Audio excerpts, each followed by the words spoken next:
પ્રદેશના હાથરસમાં નાસભાગ મચી ગઈ હતી. નાસભાગમાં 100થી વધુ લોકોના મોત થયાના અહેવાલ છે.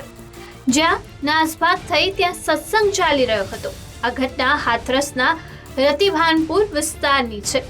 કહેવાય છે કે ભોલે બાબાના સત્સંગનો સમાપન સમારોહ ચાલી રહ્યો હતો અને તે દરમિયાન નાસભાગ મચી હતી.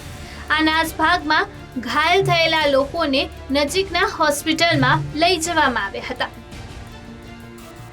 એક મેદાનમાં બાબાનો એક દિવસીય સત્સંગનો કાર્યક્રમ ચાલી રહ્યો હતો. લગભગ 1:45 વાગે કાર્યક્રમ પૂરો થયો અને બાબાનો કાફલો રસ્તા ઉપર આગળ વધ્યો. લગભગ 50,000 ભક્તો ત્યાં હાજર હતા. જ્યારે બાબાનો કાફલો નીકળ્યો હતો ત્યારે અનુયાયીઓને રોકી દેવામાં આવ્યા હતા. પરંતુ કાફલો નીકળતાની સાથે જ અનુયાયીઓ પણ ભાગવા લાગ્યા હતા.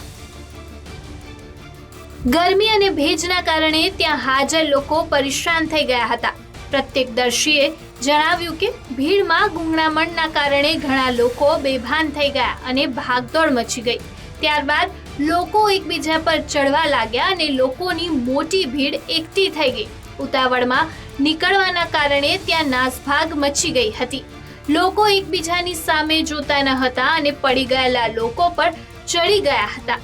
તેને બચાવવા માટે કોઈ ન હતું અને ચારે બાજુ ચીસો સંભળાઈ રહી હતી. આ સત્સંગમાં રાજસ્થાન, મધ્યપ્રદેશ, હરિયાણા અને ઘણા અન્ય રાજ્યોમાંથી લોકો આવ્યા હતા. ભીડનો અંદાજ એ પરથી લગાવી શકાય કે વાહનોની સંખ્યા 3 કિલોમીટર સુધી ફેલાઈ હતી. ઉત્તર પ્રદેશના મુખ્યમંત્રી યોગી આદિત્યનાથે પણ આ ઘટના પર દુઃખ વ્યક્ત કર્યું છે. તેમણે તત્કાલીન 2 મંત્રીઓને ઘટના સ્થળે મોકલી દીધા અને તપાસના આદેશ આપ્યા હતા. યોગી આદિત્યનાથે પોસ્ટ કરીને કહ્યું કે મારી સંવેદનાઓ આ શોકગ્રસ્ત પરિવાર સાથે છે.